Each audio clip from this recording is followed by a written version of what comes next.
Once again, if you're just joining us, please turn off your cell phones. No video, no flash photography in this room. We'll start with a comment from Coach Van Horn, and then we'll have player questions, and then we'll ask questions to Coach Van Horn after that. Dave, congratulations. Give us an overview, please. I thought we did a good job of swinging the bats early. I thought Kingham did a really nice job of getting out of some jams. We just couldn't get really that big hit. Heston got one in the first, but you look up and we got six hits and one run, and you start to get a little nervous as a coach. You feel like you're leaving some opportunities out there.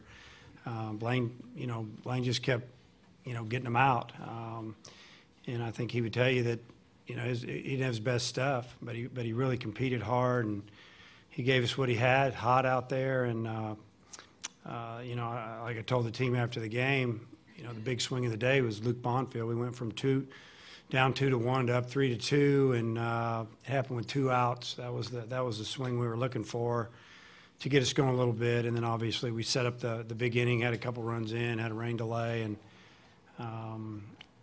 came out and really just did a nice job scoring some runs there in the 6th inning that gave us an opportunity to relax a little bit. So proud of the guys. They hung in there. They stayed focused, for 5 or 6 hours. Okay, we'll open it up for questions for the student athletes now. Please ask for a mic, identify yourself, and to whom you're requesting your answer from. And we'll start right there. Yes, for Luke. Can you just talk us through the at-bat? Oh, sorry, Tom Murphy, Arkansas Democrat Gazette. Thanks, Tom. Can you talk us through the at-bat that gave you guys the lead, and then also what it was like going through the rain delay and then having that big inning in the middle of that? Yeah, I mean, he started me off, all day long. They were kind of trying to throw me in, so he started me off with like a sinker in, swung over the top of it. Then he went slider away, laid off that, and then he left a sinker up. And, I put a good swing on it and, wasn't quite sure it was going out. I know I hit it well, but you never know with this stadium and with the wind and everything. And as far as it goes, rain delay-wise, the guys did a really good job of just staying loose, not trying to, I guess sometimes with rain delays you can, get a little lethargic after them. And we kind of stayed loose, didn't eat a ton, and took some swings in the cages down there and came out and, we put up, I think, 8 on the board after the rain delay, so it was awesome. Okay. Tom Murphy just beat you. This question is for Blaine. Can you just kind of speak to what you had today? And also, you got 13 wins, which ties a school record. Your thoughts about doing that?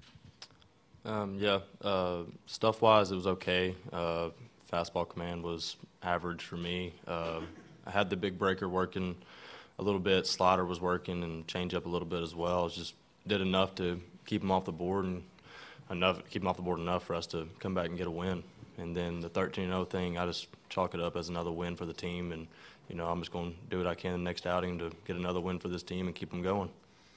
Did you know that tied the school record? Yeah, somebody told me in the dugout. But, I guess that's cool and all. But, I'm just more about getting this team where we need to be. Okay, Danny. Danny Davis, Austin American Statesman. Luker, Heston, obviously the 8 runs was big in the 6th. But how much momentum did that sequence in the 5th inning give you with Heston, you beating out that play at first, and Luke, you hitting that one out?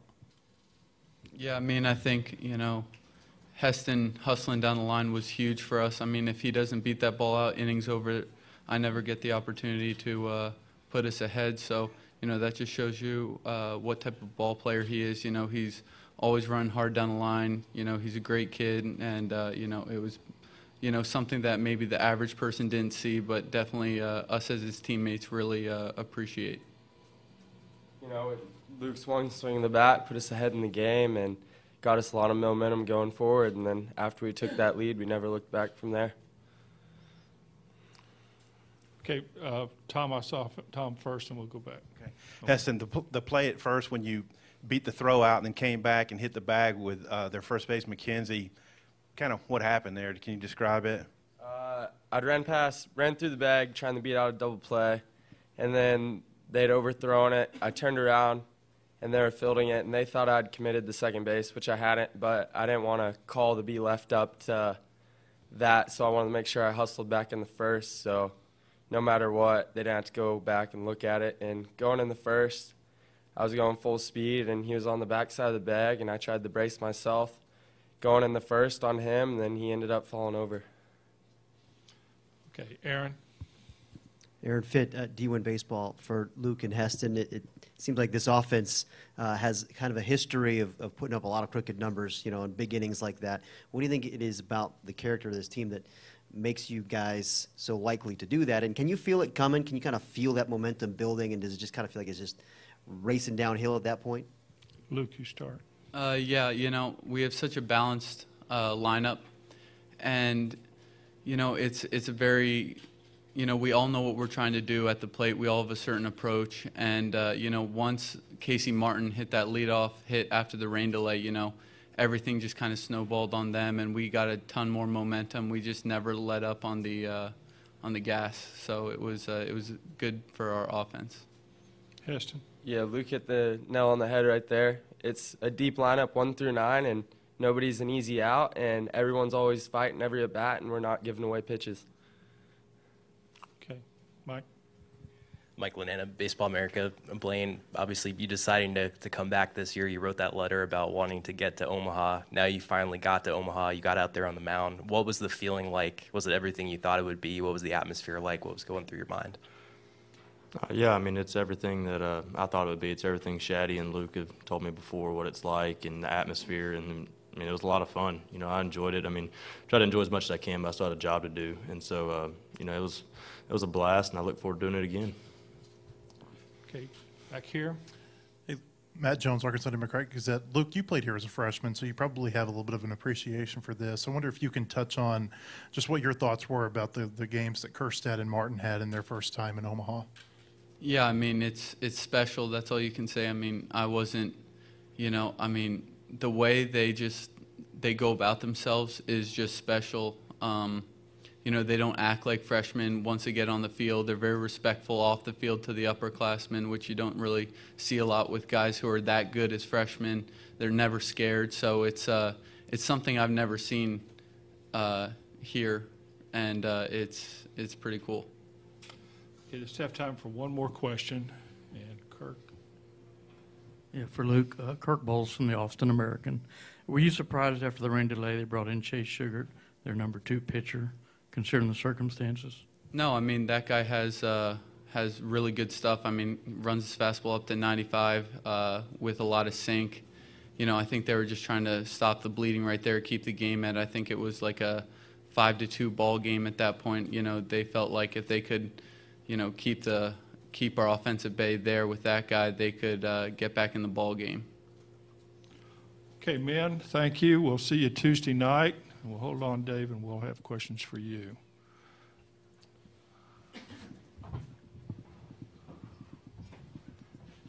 Go to the clear out front here. Okay.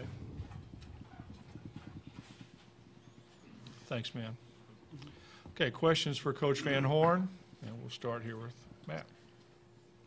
Dave, on the freshmen, Kerstad and Martin, I wonder if you can touch on what they did for you offensively. And then Martin, 3 of the last 4 games, he's made a pretty incredible play for you at third base. What have you thought about what he's done defensively at that position? We'll start with Heston. Just really came up with a big hit for us there in the first. He was down in the count, I think 1-2 at the time, and his fastball kind of down and away, really a pretty good pitch. And he stayed through it, drove in the first run, kind of gave us a chance to catch our breath a little bit. And, just Heston all day. It was just a force at the plate. Tough out, fouled off a lot of pitches. Even his last at bat, he struck out, but I think he saw 7 or 8 pitches at a minimum. Casey didn't get off to a good start offensively.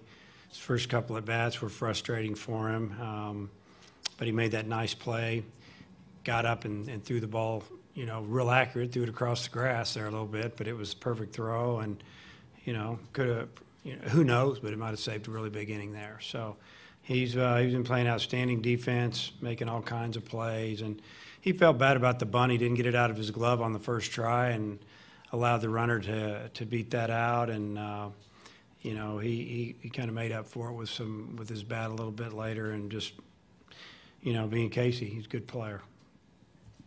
Okay. Well, San Antonio Express News.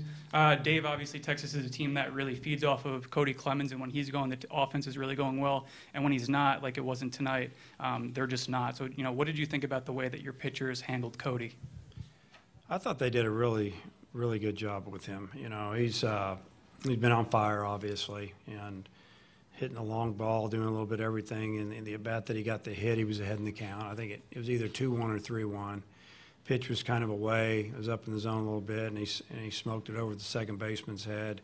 As the other bats, really, we got him flat a little bit. He struck out on a couple of change-ups, I think, and new pitcher, he hadn't seen him, and I think that's one reason we had some success. I think he might have seen 3 different pitchers. So, great hitter. We've talked about it all week, how we were going to handle it if the game was on the line. And, Zubia's pretty good, too. He's strong now. And he just missed hitting one out of Oppo on a 1-2 count against the Wind. But, just feel good about the way, Blaine kept him off balance. And then Losky came in there. And once he kind of got it going a little bit, and we had the rain hit, and he stayed loose. He played catch about every 15 minutes in the tunnel down there. And just kind of, we thought, okay, we're going to let you go back out. And he actually threw really well, and then it looked like he just all of a sudden lost it. Went and got him, and Ramage came in and did a nice job getting that strikeout. So, not bad. Okay, back here in the back. Tony Boone, Omaha World Herald. Dave, Casey was just saying that you looked at him after the delay and just said, it starts with you. Can you kind of just take us through what was going through your mind and the opportunity you guys had with that at bat and how important that bat was with how the inning played out?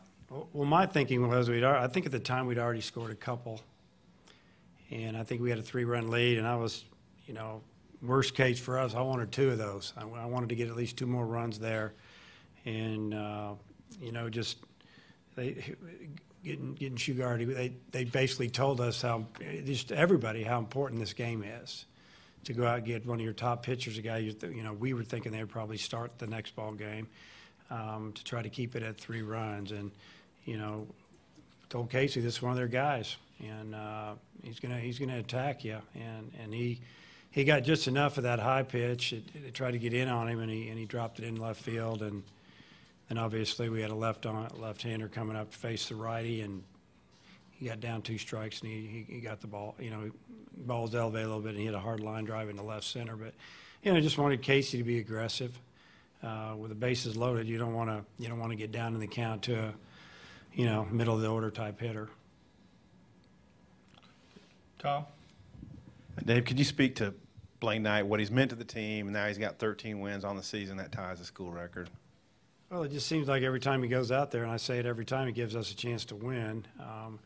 We usually play pretty good behind him, whether he's, pitching with his best stuff or average stuff for Blaine Knight. And today was more of a average stuff for him. And, they took some good swings at him, but he had just enough to get him out. They had a couple balls to the track.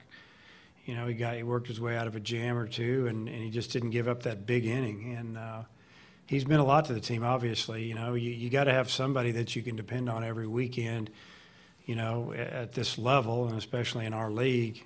And he's a guy that really, when I look back on it, every weekend he gave us a lot of innings and gave us a chance to get into the ball game a little bit.